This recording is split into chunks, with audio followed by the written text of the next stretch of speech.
The instructional coach's role in the school setting needs to be clearly defined. If it isn't, then the staff will most likely not utilize the instructional coach. Being a coach is their primary mission.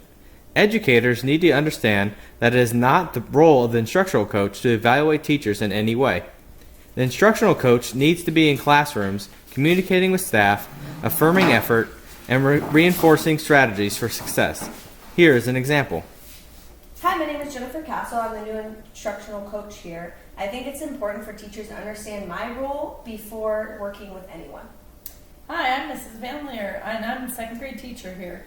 It's a common fear that instructional coaches come in to observe us and judge our teaching skills. I'd like to know more about what you do. I can help with planning lessons, completing observations that include debriefings and prompt feedback. I am here to support teaching skills and assist them in applying new knowledge where needed. I also can assist teachers in using assessments to guide instructional planning. Also, I can recommend instructional strategies appropriate for student learning. I can help assisting teachers in implementation of school-wide curriculum, which includes professional developments. The instructional coach goes into classrooms and helps implement new strategies for teacher and student success. These adult students come with much professional knowledge. Without trust, the adult students will not listen. When the instructional coach has a defined role, is trusted and promotes value to the staff, then they can begin working closely with staff to improve the school. The first strategy is to ask for allotted time in a professional development or staff meeting at the beginning of the year to inform the staff about who you are and administer a survey. Hi, my name is Jennifer Castle and I will be your instructional coach this year. I am here to be involved in classrooms, assist teachers in instructional or curriculum-based quests, and overall create positive growth on this campus. I am from Phoenix, Arizona, born and raised, and I am in my third year of instructional coaching. I am excited to get to know and assist each one of you. I'd love to have you complete a survey right now. This survey addresses what your strengths are and needs are. I need to know each one of your strengths to be able to use you as a resource or reference. Also, I'd like to know what some of your needs are. Think about where you personally like to see yourself improve. Consider goals you have had from last year that you can accomplish this year. Once the survey is done, I will take it and connect with each of you. Let's start the year off right.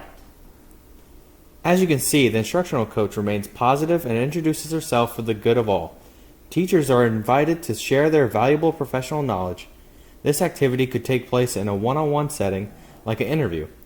Keep in mind, it is important to not cause stress on participants. The second strategy is to demonstrate caring and reduce the other person's stress by taking initiative.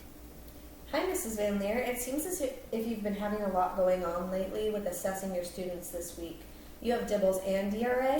Yes, it's going to be a busy week with all the testing we have to complete. Would I be able to assist you in any way in your classroom as you test? Well, actually, yes, I guess you could. Can you help out on Wednesday and Thursday for part of the language arts block? Yes, I'm happy to help you out both of those days. Can I teach a mini lesson to your class? Do you have any prepared lessons for this time, or should I prepare a lesson? One of the instructional coach's roles is to provide descriptive feedback to teachers. Descriptive feedback helps educators to progress forward and improve their performance. Here are two examples of communicating effective descriptive feedback. Would you be okay with working in the grade level team to create a lesson for a group study? A group study is when a team works together to create a lesson that all of the team teaches in front of each other. Yes, that sounds interesting. So we would meet as a team to create one lesson and each get to teach it in front of one another? Yes, also between the teachers teaching each day, we will sit down and critique the lesson we created and make it better for the next teacher to teach. Also, feedback will be given from teacher to teacher and from me. Can be given in groups of peers along with the instructional coach. Group activities make the participants feel like they are not being targeted and should be more open to communication of feedback. I think it went wonderfully. You truly showed your behavior management skills when you dealt with Robbie. How do you feel about how the lesson went and the behaviors that were displayed? I agree. I tried my best in that Robbie situation. I know there's something else I could do to keep the behaviors under control while I'm teaching. I think your lesson was very focused on objectives and goal-oriented. Do you agree? Yes, I think the lesson went very well. Thank you. I think we can make some improvements like you suggested. I counted inattentive behavior in about 12 out of 26 of the students during the whole group instruction. I think we should start there. Why do you think they were being inattentive? This is an example of data-driven descriptive feedback given promptly after observation.